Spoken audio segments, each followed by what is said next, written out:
then I just started saying a prayer, and then we all ran, we sprinted away, and we ran away and then we met at the tennis courts, and then we couldn't find anyone. It was just me, Mia, and then my other cousin Bella, and then we were calling everyone. We didn't know what to do, and then we finally met up with them, and it was just so scary. I'm sure. Mia?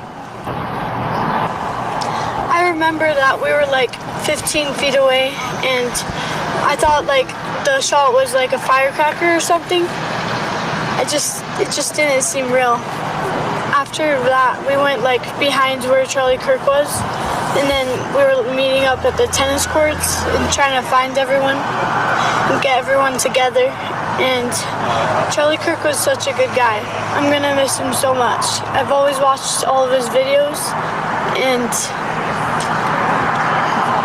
I can't imagine what you all went through. America's gonna miss Charlie Kirk. These individuals.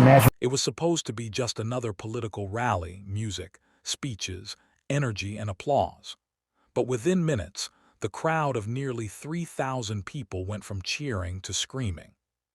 The first sound didn't even register as danger. We thought it was fireworks, one student recalled later. Then people started falling, and that's when I knew it was. The day was August 2025 at Utah Valley University, where conservative commentator Charlie Kirk was set to speak at a Turning Point USA event.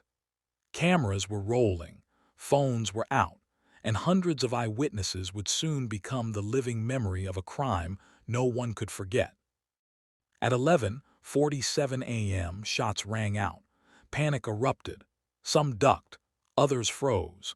The auditorium that had been filled with chants and music was suddenly filled with echoing screams and confusion.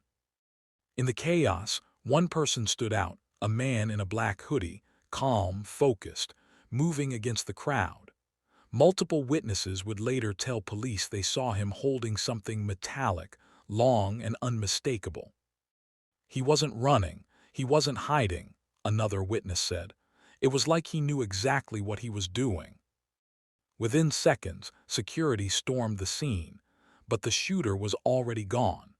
What came next would set off one of the most politically charged manhunts in modern U.S. history. Police quickly identified a suspect, Tyler Robinson, 26 years old. A face soon splashed across every news channel, every social feed, every conversation. But here, where it gets strange, the story of that day doesn't line up perfectly. Dozens of witnesses reported slightly different details. Some swore Robinson was inside the building moments before the shots. Others claimed they saw someone with him, another man in dark clothing, moving fast toward the back exit. Those reports never made it into the first headlines, but they're there, hidden in police statements and local chatter. And then there's the viral clip, a shaky 9-second video recorded by a student near the front of the auditorium. It shows chaos, flashing lights, people ducking, and in one blurred corner, what appears to be two silhouettes, not one. That clip exploded online, millions of views, endless debate. Who was the second figure? An accomplice? A trick of the light? Or something investigators didn't want the public to see? Whatever the truth, that moment, those few seconds of confusion and terror changed everything. By evening, Robinson had surrendered. He was silent, expressionless, saying only one thing to the officers who cuffed him. It had to be done. But what did that mean? And why did so many witnesses swear the story wasn't that simple? Because behind the screams and flashing lights, the crowd may have seen more than just a shooter. They may have seen the secret no one was supposed to. And among those thousands of eyes, one witness would later come forward with a story that flipped the entire investigation on its head. The next 48 hours after the shooting were chaos, not just for investigators, but for the thousands who were there. Everyone had seen something, but no two stories were exactly the same. Police interviews poured in by the dozens. Video footage, audio clips, witness statements raw, emotional, often contradictory. "I saw him standing by the back door," one witness told Fox 13. "No," another insisted. "He was in the upper balcony, I'm sure of it." The noise of confusion was deafening. But among all the accounts, a few stood out, and they might hold the key to what really happened. One student witness, who asked not to be named, described seeing a flash of light from the side aisle, not the balcony where police claimed Robinson fired. "It didn't make sense," she said. "Everyone was running toward one direction, but the sound came from another." Then came the most controversial account, from a local journalist who had been filming on his phone when the shots rang out. He swears he saw another man dressed in black leaving through an emergency exit seconds before the first responders arrived. "He moved fast," the journalist told authorities, "like he knew exactly where to go." But here's the thing, that exit led to a restricted corridor that few attendees even knew existed. The footage cuts off right before that figure disappears. And while investigators acknowledge the video, they've never officially confirmed who that second figure was. Meanwhile, a new layer of tension built around the witness tampering charges.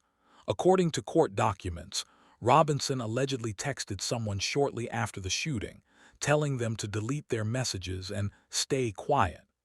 Prosecutors claim that person was his roommate. Why? What did those texts contain? And were they connected to the mysterious second figure witnesses keep describing? Even the most credible eyewitnesses started to question their own memories. Trauma blurs detail and chaos rewrites perception. But across every account, one pattern kept emerging: Robinson didn't look panicked. Multiple people described his demeanor as calm, focused, like he was carrying out a plan. "He wasn't angry," one attendee said. "He just walked out like he'd finished something." To the prosecution, that meant guilt, cold, calculated murder. But to others, including the defense, it hinted at something darker. A man manipulated, programmed, or simply broken. And that's where the story took another turn, when a witness came forward claiming to have footage from a new angle that police hadn't released. The video, shot on a phone from the left balcony, allegedly showed what appeared to be a second muzzle flash, milliseconds apart from the first. If true, it meant one thing: Tyler Robinson might not have fired alone. But when investigators looked closer at that footage and compared it to the new DNA results, what they found would shake the entire courtroom. By the third week of the investigation, what started as an open-and-shut case against Tyler Robinson had turned into a tangled web of contradictions. The supposed confession note, the text messages, the weapon, all of it now faced new questions, and the center of those questions was someone no one had heard about before. It began with the new DNA report released to the court.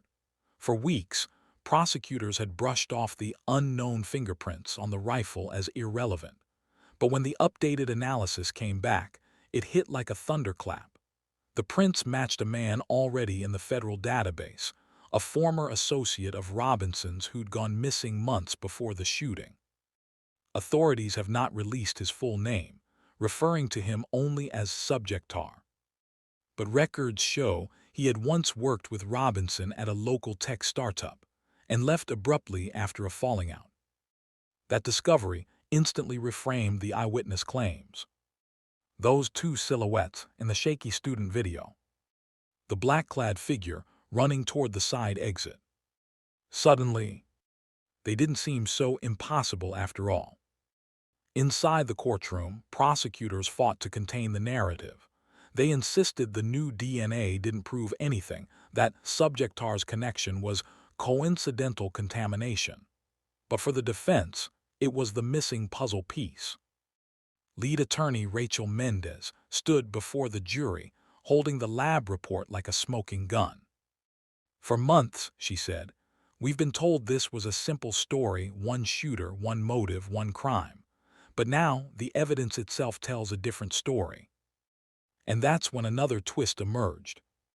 According to leaked documents, investigators had recovered deleted text exchanges between Robinson and an encrypted number messages that stopped abruptly 3 days before the shooting. In one, Robinson reportedly wrote, "Everything's ready. You sure this is the only way?" The reply, "Stay focused, you'll understand after." No sender name, no number traceable, just fragments that add to the chilling possibility. Was Tyler Robinson acting under direction? As the evidence unfolded, online theories exploded. Some said the mysterious subjectar was a manipulator, a shadow figure who fueled Robinson's instability. Others claimed it was part of a wider political plot. But one fact couldn't be denied. The new DNA, the conflicting eyewitness stories, and the encrypted messages made it clear this case was far from solved. In court, you could feel the tension. Even the judge leaned forward, eyebrows raised. Something didn't fit. And just when it seemed the trial couldn't twist any further, prosecutors made a move that shocked everyone. They announced they'd found new digital footage, previously unreleased, showing a figure fleeing out the emergency exit seconds after the last shot. The footage was grainy, hard to identify, but what caught everyone's attention was the jacket. It wasn't the same one Robinson was wearing when he was arrested. So if Tyler wasn't the man in that jacket, who was? And why did investigators keep that footage hidden until now? When the new footage finally played in court, the room went dead silent. The grainy clip flickered on the screen, chaos, screams, flashing lights, and then in the far right corner, a figure running through the emergency exit. The audience leaned forward. The defense attorneys froze. Even the judge seemed caught off guard. The frame paused. The figure's jacket, dark gray, with a white patch on the sleeve, stood out clearly. The problem: Tyler Robinson wasn't wearing that jacket when he surrendered. In fact, surveillance footage from the police station showed him in a plain black hoodie, no patch, no emblem, no white. The courtroom murmured. For the first time, the possibility everyone had avoided saying out loud now hung in the air like smoke. Was there another person inside that hall? Prosecutors scrambled to downplay it. They claimed the footage was too unclear to identify. But the defense pressed on. They demanded to know why this clip, time-stamped less than 20 seconds after the gunfire, had only surfaced now. And that's when Judge Tony Graff dropped the hammer. This evidence should have been disclosed earlier. The court will order an independent forensic review. Boom, the crowd gasped. Reporters bolted for the exits, typing headlines before they even cleared the room. The trial, once seemingly near its end, was suddenly wide open again.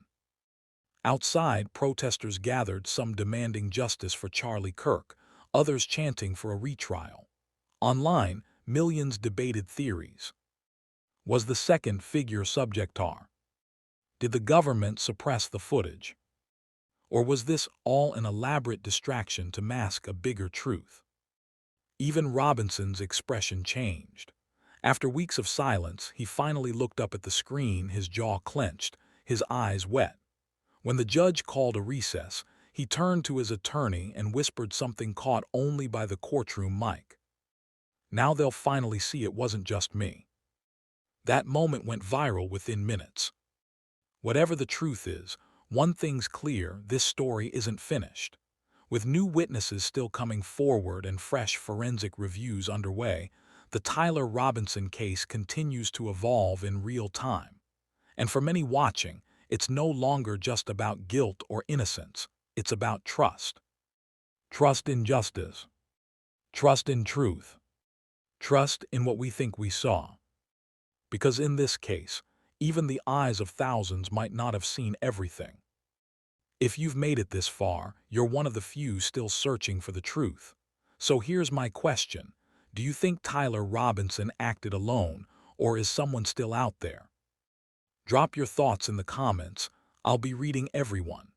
Don't forget to hit that like button so YouTube knows people still care about this case. and subscribe if you want to follow what happens next. Because this story is far from over.